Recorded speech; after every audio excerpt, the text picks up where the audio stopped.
बिस्मिल्लाहिर्रहमानिर्रहीम। अस्सलामु अलैकुम एवरीवन। माय नेम इज़ अक्सर सईद एंड आज के इस लेक्चर में हम डिस्कस करने जा रहे हैं इंटरप्रिटेशन ऑफ स्टैट्यूट्स के इम्पॉर्टेंट एमसीक्यूज़ जो कि हमारे पीरा लॉ के पेपर के लिए अहम हैं। So first question is what is the name of process by which courts interpret and apply legislation. उस प्रोसेस का क्या नाम है जिसमें कोर्ट जो है वो इंटरप्रेट करता है और अप्लाई करता है लेजिस्लेशन को, तो वो स्टैट्यूटरी इंटरप्रिटेशन कहलाते हैं। ठीक है, इस प्रोसेस का नाम है statutory interpretation. Dash is a crucial part of the legal system as laws can be complex and require classification when applied to specific situations. Legal system का एक क्रूशियल पार्ट है जिसमें जैसा कि लॉज जो हैं वो कम्प्लेक्स हो सकते हैं और क्लैरिफिकेशन रिक्वायर होती है when applied to specific situations. तो इस चीज़ को, इस क्रूशियल पार्ट को क्या कहा जाता है? इन्हें स्टैट्यूटरी इंटरप्रिटेशन ही कहा जाता है। ये उन्हीं की डेफिनेशन है। So, who use various rules and principles to determine the meaning of statutory provisions and ensure they are applied fairly and consistently। तो कौन है जो कि वेरियस रूल्स और प्रिंसिपल्स को डिटरमिन करता है और उनकी स्टैट्यूटरी प्रोविजंस के मीनिंग को और यकीनी बनाता है कि अप्लाई किए जाएंगे फेयरली और कंसिस्टेंटली। तो सुप्रीम कोर्ट ऑफ पाकिस्तान करता है। ओके, अगर आपको ये वीडियो अच्छी लगे और आपको लगे कि इससे कुछ फ़ायदा हो रहा है आपको या होगा, तो करंटली चैनल को सब्सक्राइब कर लीजिएगा अगर आपका दिल करे तो। सो नेक्स्ट क्वेश्चन है, statutory interpretation is the process of figuring out the meaning of a law. Statutory interpretation जो है ये एक प्रोसेस है लॉ के मीनिंग को फिगर आउट करने का। A statute when it is unclear and ambiguous means both A and B. Dash involves determining the intent of the legislature. क्या चीज़ है जो डिटर्मिन करती है लेजिस्लेचर के इंटेंट को जब लॉ जो है पास हुआ था, and applying that intent to the case at hand statutory interpretation ही है। Who play a vital role in interpreting legislation ensuring that laws are applied correctly and consistently. तो सुप्रीम कोर्ट ऑफ पाकिस्तान जो है ये वाइटल रोल प्ले करता है। Next question है, there is no need for presumptions means the intention of the legislation is clear. Where is in an enactment there are two provisions which cannot be reconciled with each other। दो provisions जो कि एक दूसरे से reconcile नहीं की जा सकती। They should be so interpreted that if possible effect may be given to both। This is what known as था, क्या है, किस नाम से जाना जाता है? रूल ऑफ हारमोनियस कंस्ट्रक्शन कहते हैं इसे।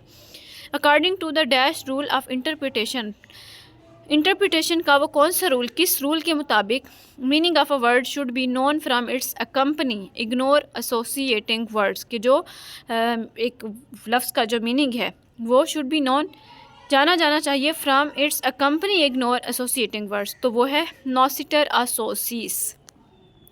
नेक्स्ट है, dash means that contempt are an यूसेक्स position is the best and strongest in law. तो वो है कंटेम्परीना एक्सपोजिटो एस्ट ऑप्टिमा एट फोर्टिसिमा इन लीग। ये फॉरेन फ्रेजेस हैं जो कि मुझे खुद भी सही से पढ़ने नहीं आ रहा है, सॉरी। सो नेक्स्ट क्वेश्चन है, interpretation of statute should not be given a meaning which would make other dash provisions other redundant provisions. Rule of इजोस्डेम जनरेस इज़ एप्लीकेबल व्हेन। ये जो इजोस्डेम जनरेस का एक रूल है वो एप्लीकेबल तब होता है जब जनरल वर्ड्स स्पेसिफिक वर्ड्स को फॉलो करते हैं। नेक्स्ट क्वेश्चन है, according to which rule of interpretation old statutes should be interpreted as would have been at the date when they were passed. ठीक है, तो ये जो है वो रूल बी है, कंटेम्परीना एक्सपोजिटो एस्ट ऑप्टिमा एट फोर्टिसिमा इन लीग। नेक्स्ट क्वेश्चन है, according to primary rule the dash of a statute are to be understood in the natural. क्या चीज़ है जो स्टैट्यूट की जो कि अंडरस्टूड की जाती है in the natural ordinary or popular and grammatical meaning unless, जब तक such a construction leads to an absurdity, जब तक कि वो कंस्ट्रक्शन एब्सर्डिटी की तरफ, मज़ाहिका खेजी की तरफ न ले जाए। Are contents are objects of the statutes just a different meaning. तो वो वर्ड्स हो सकते हैं, फ्रेज हो सकते हैं, सेंटेंसेस हो सकते हैं, all of the above. Next question है, if you are looking for them earning of provision the first place you would look is definition section. Question number 16 है dash sets out in general terms the purpose of the act and it often precedes the preamble that is long title which of the following is an external aid for interpretation of statute. तो उसमें parliamentary history भी है, use of foreign decisions भी है, historical background भी है। All of the above answers are correct. When statute does not profess to make any alteration in the existing law, जब कोई स्टैचूट प्रोफेस नहीं करता कि वो एग्जिस्टिंग लॉ के अंदर कोई अल्ट्रेशन जो है कर रहा है, बट लेकिन वो मेयरली महज इतना डिक्लेयर करे या एक्सप्लेन करे कि व्हाट इट इज़, ये क्या है, then such law is known as declaratory statute. Next question है according to the dash the words phrases sentences so fast statutes are to be understood in their natural, ordinary or popular and grammatical meaning unless such a construction leads to an absurdity or contents or object of the statutes just a different meaning, that is literal construction.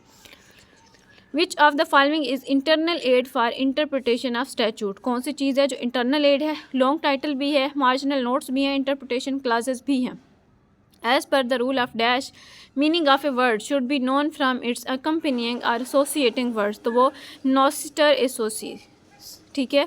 Next है which is acceptable extrinsic material use in interpreting legislation, तो वो all of the above तमाम answers correct है। Parliamentary committee reports, dictionaries, notes on clauses of the bill. Next है generally dash are given strict interpretation, तो वो criminal laws हैं। If there is any appearance of consistency between the schedule and specific provision in an enactment, the dash shall prevail, तो provisions जो हैं वो prevail कर जाएंगी। Non-obstant clause usually starts with the word, किस लफ्ज़ से start होती है, notwithstanding anything contained. Dash is used to remove special cases from the general enactment and provide for them specially, तो वो proviso है। There can be no law without legislative act set by, ये किसने ये बात कही थी, ऑस्टिन ने कही थी कि there can be no law, कोई लॉ नहीं हो सकता without legislative act, legislative act के बगैर। Dash contain them an object of the act, तो वो प्रीएम्बल है।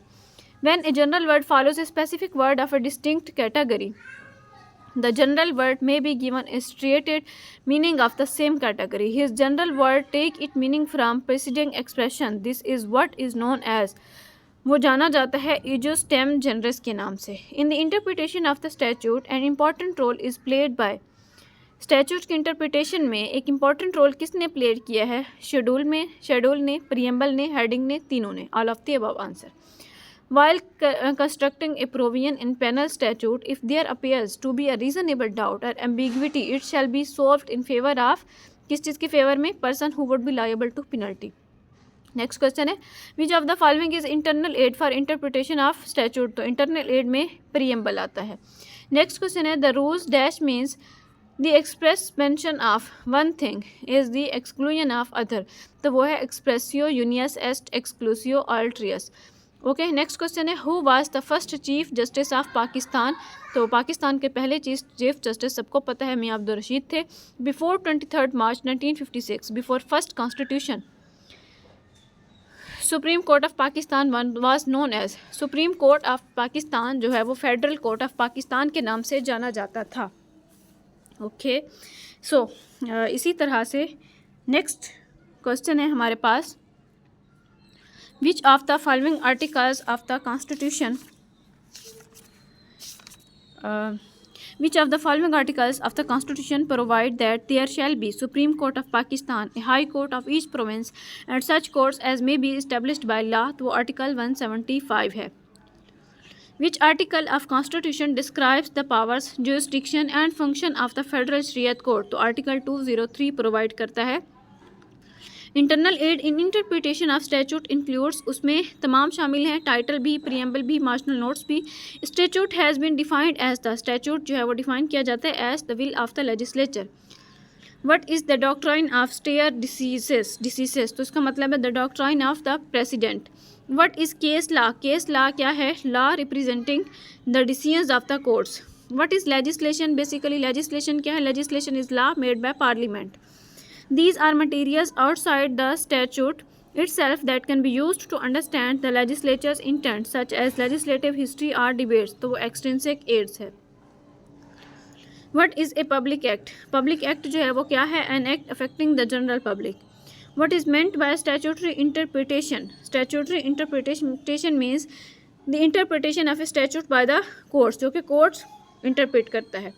What is meant by the purposive approach? Purposive approach का मतलब है the judge must interpret the statute in the light of the purpose its enactment. What is chief rule? Chief rule क्या है? In interpreting statutes, judges should look at the mischief which the act was passed to prevent. What is delegated legislation? तो delegated legislation ये है कि law made by a person or body to whom parliament has delegated power. Supreme Judicial Council was established in Pakistan under the article of dash of 1973 constitution. तो वो article 209 है जिसके तहत supreme judicial council जो है वो establish हुआ था. The independence of judiciary shall be fully secured. These words are written for the first time in objective resolution 1949 में लिखे गए थे. Constitution of Pakistan mandates that superior court जजेस can only be appointed in consultation with prime minister of Pakistan. Okay, so next question है हमारे पास. In the famous case dash it was settled that appointments of superior court जजेस can not be performed by an acting chief justice. तो अल Jihad trust case जो है उसमें ये बात की गई है. सो क्वेश्चन नंबर 53 है हमारे पास. Al Jihad trust case is also famous as जजेस case. What do you understand by ultra vires? Ultra vires का मतलब होता है beyond one's authority. Appeals lie to the supreme court of Pakistan from judgments and orders of. Appeals जो है वो lie की जाती हैं to supreme court of Pakistan from judgments and orders of all high courts and federal Shariat court. Both of these. Which of these is a disadvantage of delegated legislation? तो disadvantage कौन सा है डेलीगेटेड लेजिस्लेशन का? It raises issues of accountability.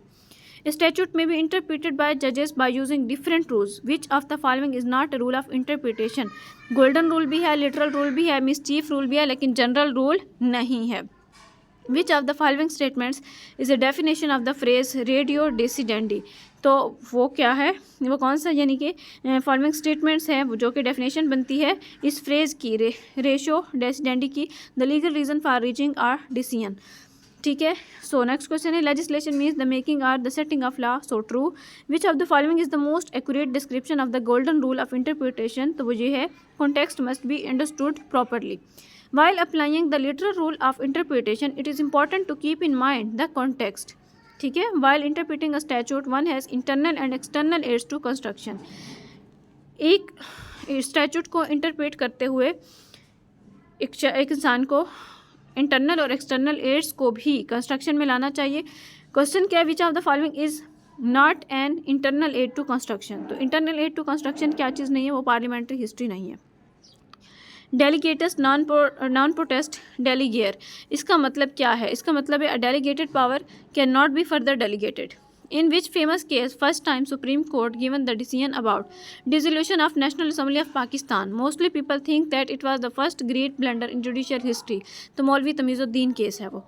Doctrine of necessity was used in which case for the first time in the history of Pakistan? Doctrine of necessity use किया गया था in the history of Pakistan मौलवी Tamizuddin versus state case में. When any rule which is not against a basic law is established by any courts administrating law that is proceeding, the general rule of precedent is that a court is bound to the decisions of all the superior courts. The statement of law by courts which go beyond the requirements of the particular case in fraud and lay down an unnecessary rule is called obiter dicta. Next question है all laws are not made by legislature, however all laws are administered by. तमाम laws जो हैं वो administer किए जाते हैं courts and legislature से, both hand भी. नेक्स्ट क्वेश्चन है according to professor Austin precedent both A and B है. जुडिशियल लॉ भी है और जुडिशियरी लॉ भी है. Supreme courts precedent in binding on. Supreme courts precedent जो है वो बाइंडिंग ऑन है courts, appellate tribunals, income tax authorities, all of the above.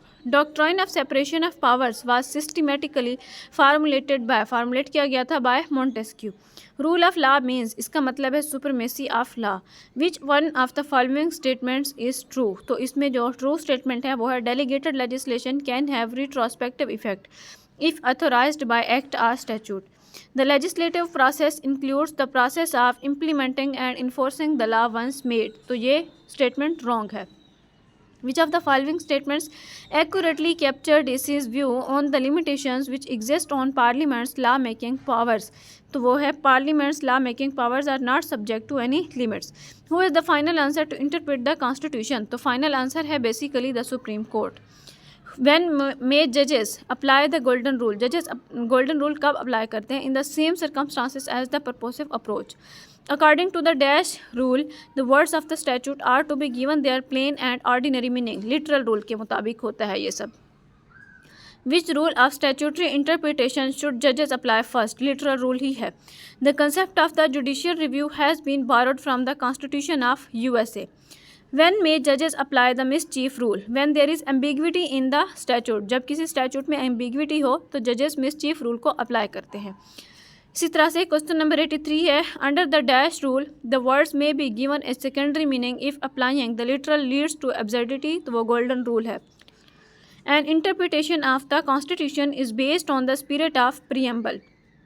The sequence of procedure for passing a bill in the house is. किसी bill को pass करने के लिए के प्रोसीजर की जो सीक्वेंस है किसी हाउस में वो क्या है? First reading, second reading, committee stage, report stage, then third reading. Next question है, in a federal system the guardian of the constitution is judiciary. Majority provisions of the constitution of Pakistan can be amended by the parliament. Operation of law means. Operation of law का मतलब है both has above A and B. Prospective operation of law, retrospective operation of law.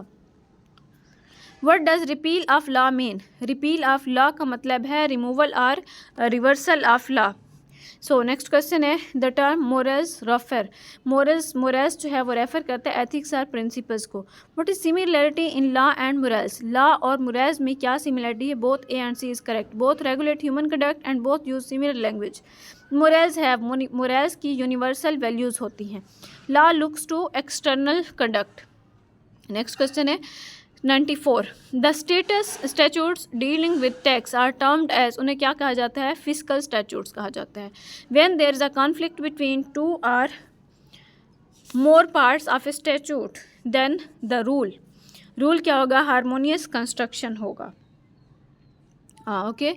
So next question है, Dash is also known as Haydn's rule and mischief rule. The rule of beneficial construction is also known as Haydn's rule and mischief rule. The doctrine of colorable legislation refers to the question of competency of the legislature. Next है repugnancy as an inconsistency or contradiction between two or more parts of a legal instrument. That is true.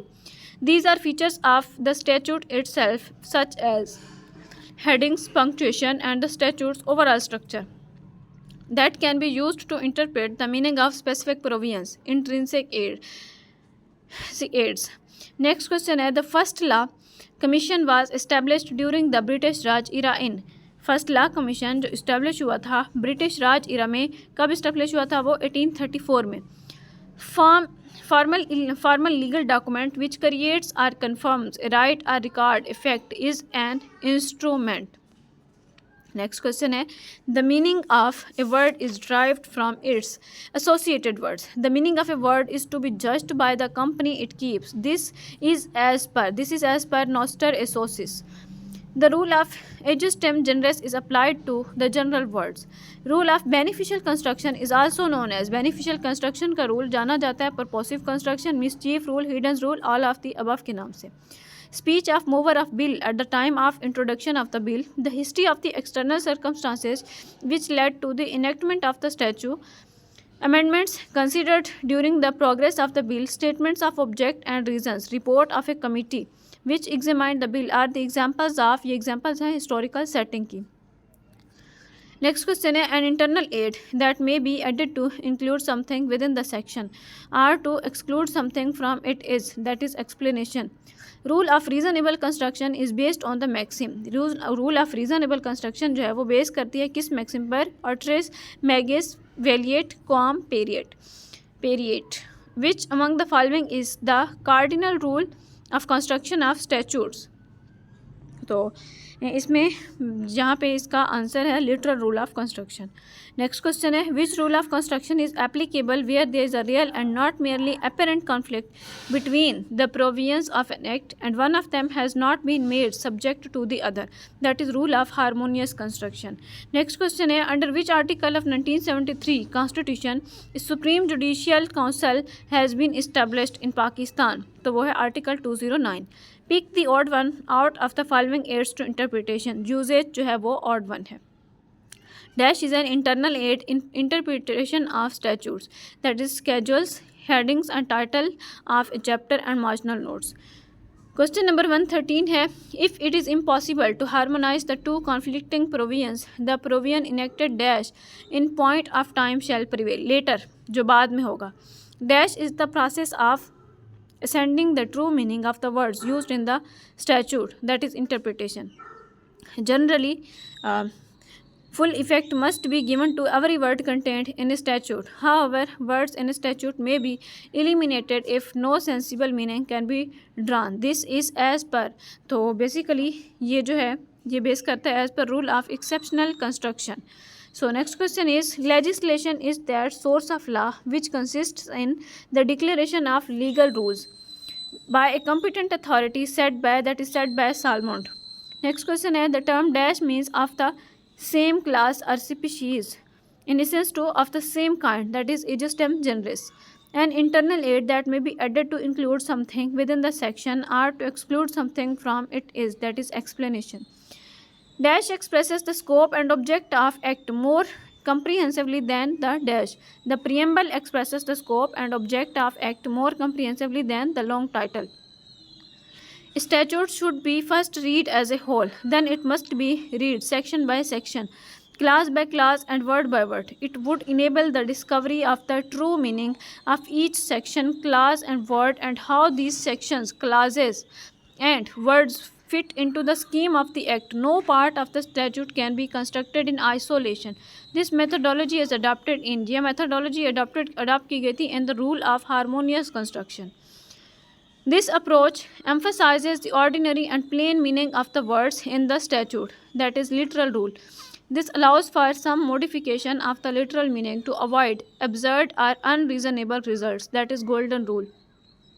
This looks at the problem the law was intended to address and interprets the statute in light of that problem, that is mischief rule.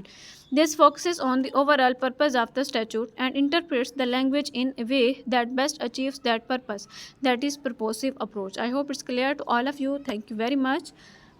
So Allah Hafiz.